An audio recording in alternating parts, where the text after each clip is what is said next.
அண்மை செய்தியாக பார்த்து வருகிறோம்.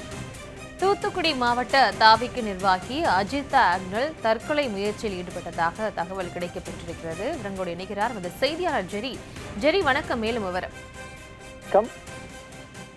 நேற்று தமிழக வெற்றி கழகத்தினுடைய தூத்துக்குடியின் முன்னாள் மாவட்ட பொறுப்பாளர் தற்கொலை முயற்சியில் ஈடுபட்டு மருத்துவமனையில் அனுமதிக்கப்பட்டிருப்பதாக கூறப்படுகிறது. அதாவது தமிழக வெற்றி கழகத்தினுடைய தலைமை அலுவலகத்தில் தாவேகா தலைவர் விஜயின் காரை வழிமறித்து முறையிட்ட அஜித் ஆக்னல் தற்பொழுது தூக்க மாத்திரை அதிகமாக எடுத்துக்கொண்டதால் அவர் மருத்துவமனையில் அனுமதிக்கப்பட்டிருக்கிறார். அதாவது தினமும் அவர் மன உளைச்சலுக்காக தூக்க இன்மையினால் மருந்து எடுத்து வந்திருக்கிறார். அதை நேற்று இரவு மட்டும் அதிகப்படியான மாத்திரை எடுத்ததால தற்பொழுது அவர் மருத்துவமனையில் அனுமதிக்கப்பட்டிருப்பதாக அவருடைய கட்சி வட்டாரங்கள், தூத்துக்குடி கட்சி வட்டாரங்கள் தெரிவிக்கின்றன.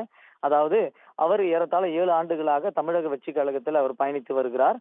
ஆனால் அவர் நேற்று முன்தினம் அவருக்கு பொறுப்பு அளிக்காமல் வேறொருவருக்கு, அதாவது சாமுவேல் என்பவருக்கு மாவட்ட செயலாளர் பொறுப்பு வழங்கப்பட்டது.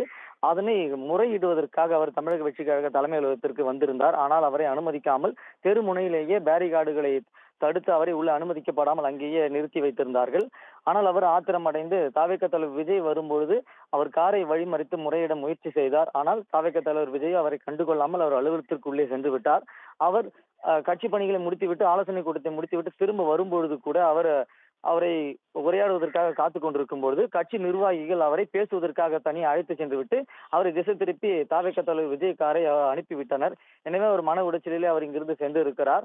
அப்பொழுது கூட அவர், நான் கட்சியினுடைய பொதுச் செயலாளரை சந்திக்க வேண்டும் என்று கூறி கட்சியினுடைய நுழைவு வாயிலேயே அமர்ந்து தர்ணாவில் ஈடுபட்டிருந்தார். அப்பொழுது கட்சியினுடைய மாநில நிர்வாகிகள் அவரை தொடர்பு கொண்டு, நீங்கள் தற்பொழுது இங்கிருந்து உடனடியாக கலைந்து செல்லுங்கள், கலைந்து செல்லும் பொழுது ஊடகத்தை சந்தித்து தாவேகா தலைவரை பற்றி பாசிட்டிவாக பேசிவிட்டு செல்லுங்கள் என்றும் கூறியதாகவும் கூறப்படுகிறது. அவர் உடனடியாக செய்தியாளர்களை சந்தித்து விட்டு, நான் எப்பொழுதும் தமிழக வெற்றி கழகத்தில் தான் பயணிப்பேன் என்று அவர் செய்தியாளர்கள் சந்திப்பில் கூறிவிட்டு சென்றிருந்தார்.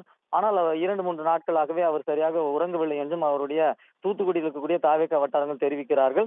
மன உளைச்சலுக்காக தினந்தோறும் அவர் மாத்திரை எடுத்து வந்திருக்கிறார்.